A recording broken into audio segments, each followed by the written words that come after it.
You know, as we're speaking right now on Mysteries of the Superstition Mountains, there is a huge fire going on in that wilderness area, the 5th largest in the history of Arizona, and that's a pretty big deal.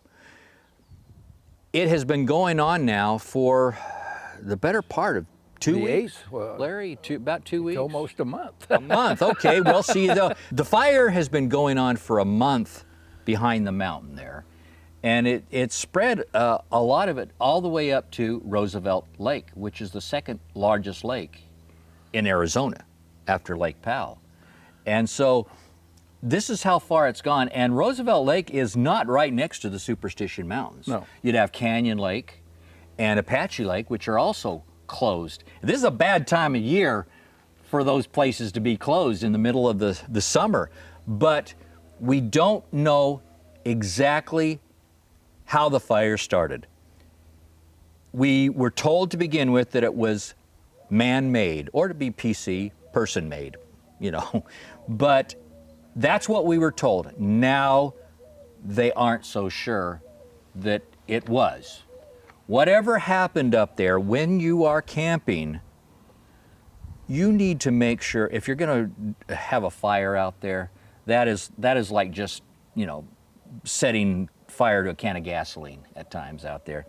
If you are out there and you have a fire at night, because it does get real cold up there at night, hot during the day, really cold at night, make sure that that fire is out. You kick it, you pour water on it, you kick it again, you put dirt on it. You do everything to make sure that that fire is out. Because if you don't, we could end up with what we have now. And the reason it's so hard to contain is because it's just not a fire, a straight line. You have, I don't know what they call it, jumping fires or whatever, where they're jumping in other canyons all over.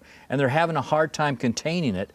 Last I heard, well, I hear different things. One time I hear it's 25% contained. I heard once it's 46% contained. The other day I heard it's 30% contained. I can answer that. Yeah, okay. And Larry, so why don't you answer that as far as the containment? People just think, can't you just spray it? Can't you do this? No, go ahead and talk about that. I've been studying the fire map every day.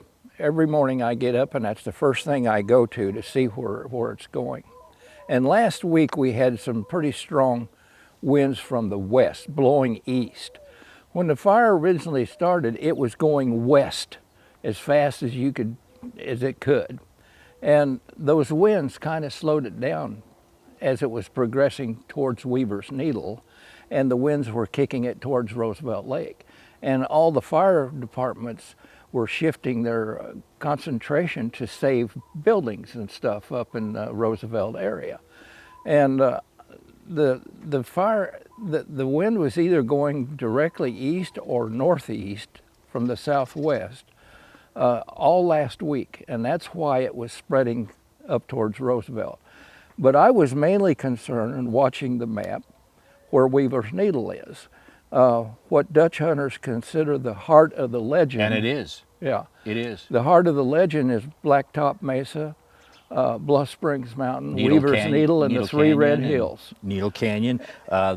That's where the legendary Al Morrow mine is. That's where Celeste Jones mine. That's Ed Piper was in that area.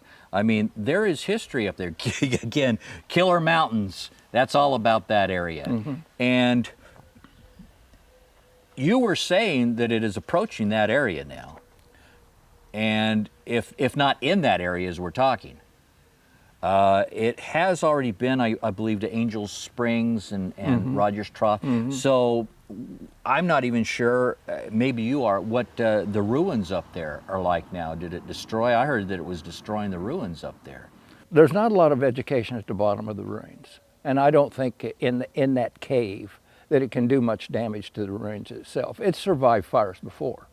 But I've been keeping a close eye on the Weaver's Needle area.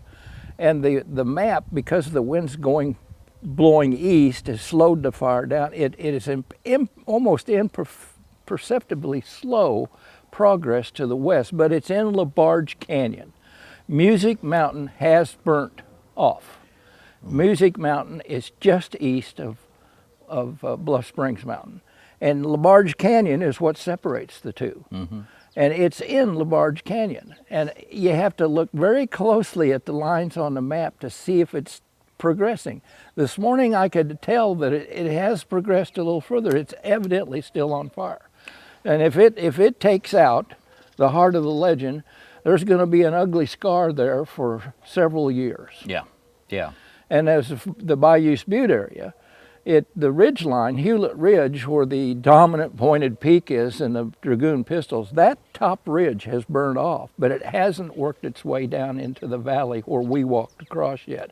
But it seems like in a certain area, it's still coming towards Bayou Butte. I don't know, you just can't always tell, but I watch it like a hawk. Well, as you say, this is a major part of the legend. This is all that area. Adolf Ruth was there, a major part of the area. So we hope that it can be saved. Nevertheless, the Superstition Mountains are never going to die. They're going to come back, and people will be going up there and hiking, and we'll be up there and presenting more shows, specifically a show on the fire itself. But we don't have enough information to talk about it right now. I'm sure Dave's probably going to include some of the things about it in this show. But this is not the show about the fire. We will do a specific show, get some shots of the areas that we had been to then and now, and talk about the outcome or the conclusion as much as we can. And maybe there'll be more after that. But this is an important thing to talk about, is the fire up there in our area that we love so much. And right now, here it comes. How the fire started is another, just go ahead and say it, Larry. The mystery of the Superstition Mountains.